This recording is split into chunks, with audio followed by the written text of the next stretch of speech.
All right, so this set of slides is going to cover the broad concept of interest group politics and then why people may or may not join an interest group.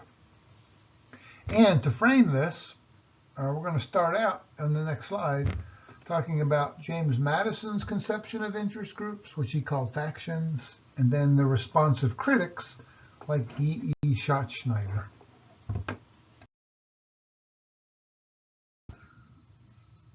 I want to emphasize here that our authors do a great job of talking about the central claims that Madison puts forward on behalf of what has come to be called pluralism. So I do refer you to that for more detail. I'm just going to cover the basics here. So James Madison in Federalist number 10, right, promoting ratification of the Constitution. He did not author a lot of those Federalist papers, but the ones he authored were kind of a big deal. And the biggest deal of all is probably Federalist number 10, probably that essay most cited by political scientists.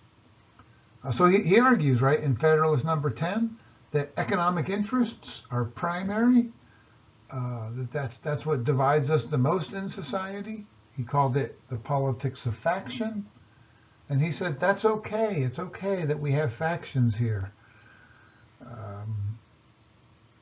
And in fact, any free society is going to have these sorts of politics that are factionalized between different economic groups. The haves and the have-nots, for example.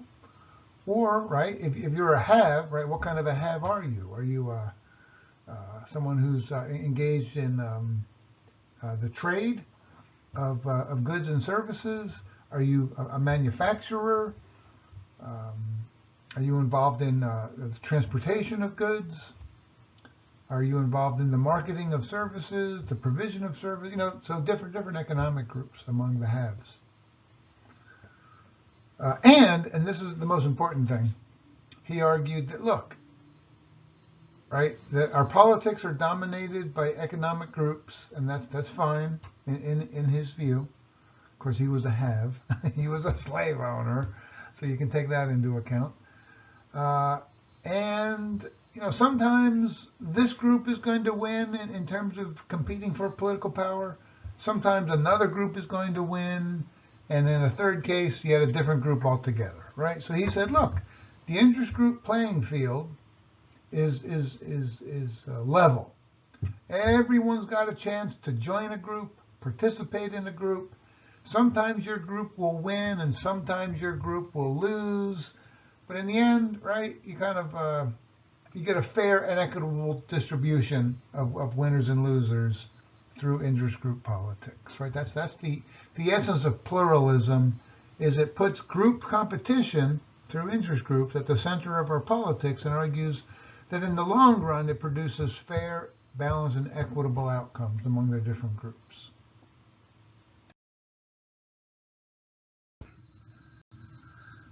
So, undeniably, right? Even as I was reciting in the previous slide, Madison's conception of factionalized politics, you know, it's hard not to think, wow, that seems not like the complete story. That seems a little naive. He seems a little sanguine about how this all works out, right? Of course, he was not a have-not, so that wasn't even on his radar screen. So E. Schachtschneider, a legendary political scientist, comes along in the middle of the 20th century and says, basically, this is a crock of feces. This is not right. This really misses some important things here. Yeah, some groups, right, are more equal than others. Come on, man.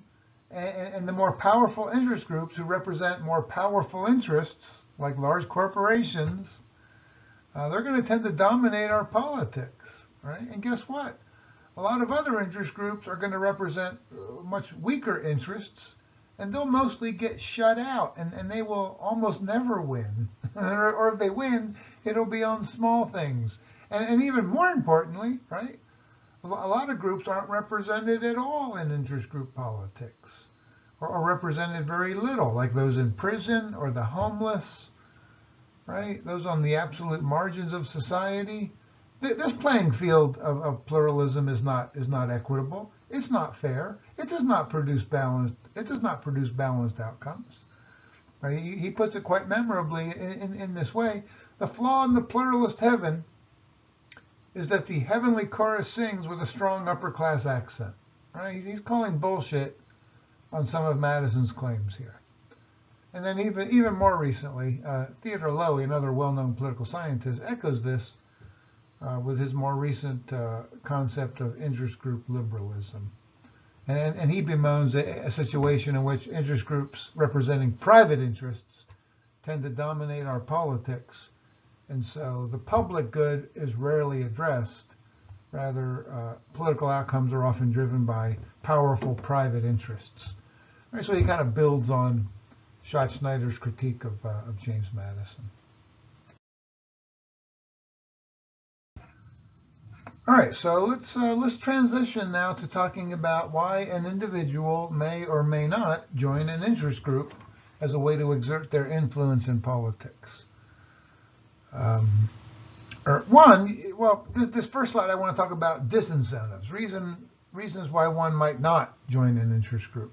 All right, one is this logic of collective action argument, and the argument, and this is going to sound familiar to many of you, is that maybe I'm not going to join an interest group because that group is really large. It's a national group. It's the American Civil Liberties Union, or it's the NAACP, or it's the National Rifle Association, or whatever, right?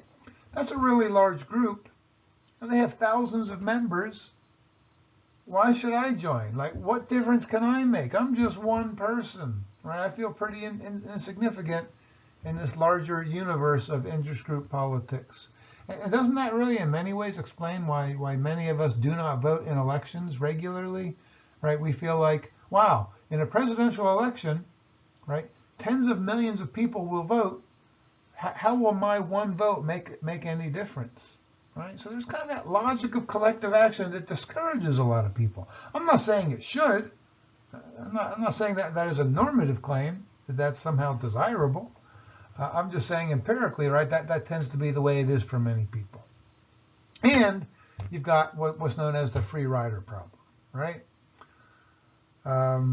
Why should I join an organization, right? Because joining it will probably mean membership dues every year, maybe every month. It's going to take time, right? It's going to take energy. It's going to take a certain level of commitment.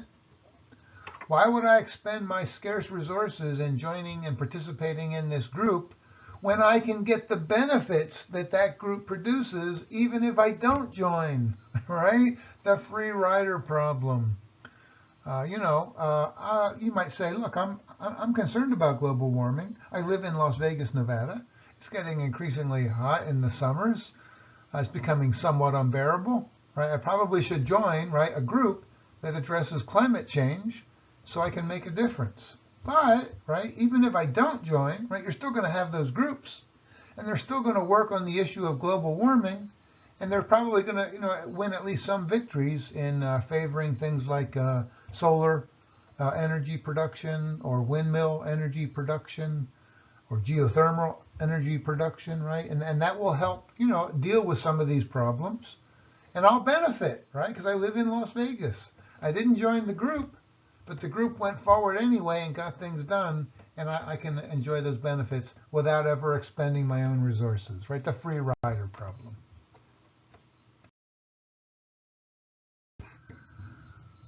Alrighty, so we've looked at, right, some of the reasons why one might not join an interest group and yet still try to, get some of those benefits of the group that's promoting your interests. But there's also reasons, right? Because we know that a lot of people and groups and corporations and businesses and other organizations, they do join interest groups and they do get involved in interest group politics, right? And hey, as a political scientist, I'm always going to favor that normatively.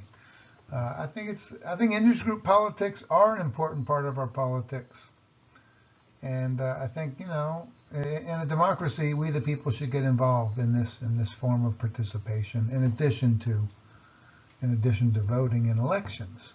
All right, so what are some of the reasons one might indeed join an interest group? You might join, and this is a great example, it's a fun one.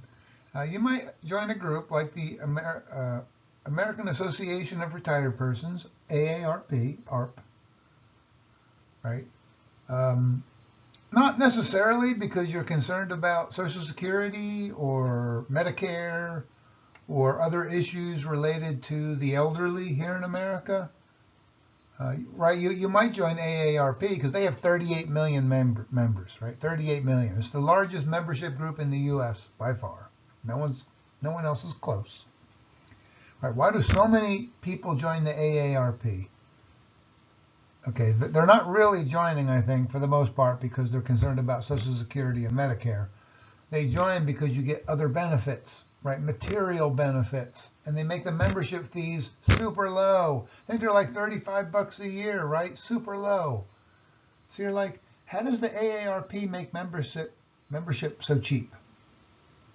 Well, right, so here's the deal. If you join the AARP, number one, they've defined who can join. They keep expanding who can join. Do you have to be retired? Hell no. Do you have to be 60? Not even 60. I think now you can join when you're 50 and maybe even younger than that. All right, so they keep lowering the bar to who can join. You definitely don't have to be retired. But then they say, look, if you join for $35 a year, you will qualify for all sorts of side benefits like discounts on rental cars, discounts on investment advice, discounts on hotel rooms, on restaurant meals, on life insurance, on disability insurance, you get all sorts of these other benefits, right? That's why most people join AARP, right? They've made it very cheap. They've defined down who can join, and they provide you with all sorts of material benefits. That's why they have 38 million members. And that's also, by the way, where they get most of their income. Not from the membership fee. That's too low to cover their budget. Doesn't even come close, right? How do they cover their budget? When you join AARP and then you rent from Hertz Rent-A-Car and you get the AARP discount, guess who gets a cut of that rental car fee that you pay to Hertz, right? Hertz kicks back some of it to the AARP. When you rent that hotel room at the Hilton in Chicago for a pleasure trip for 3 nights or whatever, right? And you get your AARP discount, who gets a cut of that? AARP gets a cut of that, right? Hilton kicks it back a small percent to the AARP. So that's how the AARP meets its budget, right? Not from the membership fee, but from the affiliation deals they have with all these large private companies across the United States. Another reason you might join a group is for the prestige and the connections, right? The prestige and the connections. My son, who's a rising junior at UCLA, he belongs to a law fraternity / sorority, right? And one of the reasons he joined, right, is for the connections. He's an ambitious young man. He joined for the connections, and right to be around like-minded people, but also the connections, right? And this fraternity / sorority has a certain amount of prestige, right? And it gives them the inside track to things like internships, right? A good example right here in Las Vegas, and it's a national organization, but they have a Las Vegas branch, the Junior League, right? That has a reputation, deserved, for being where very affluent women gather together to hang out with one another, okay? And they do good things, don't get me wrong. They do good things on a host of issues. But it's partly right. Hey, look, if you're a professional woman in Las Vegas, what's a good way to connect with other professional women and sort of move up in your career? Join the Junior League. You're doing good things, but you're also making good connections. Okay, so there's that. And it's prestigious. Junior League is super well known in the nonprofit community for being super prestigious, the elite, right?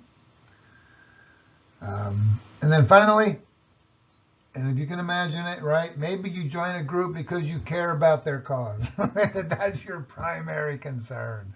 Woo, what a concept. All right, so if you're interested in issues of racial justice, right, you might join the NAACP. If you're interested in preserving gun rights, right, you might join the National Rifle Association.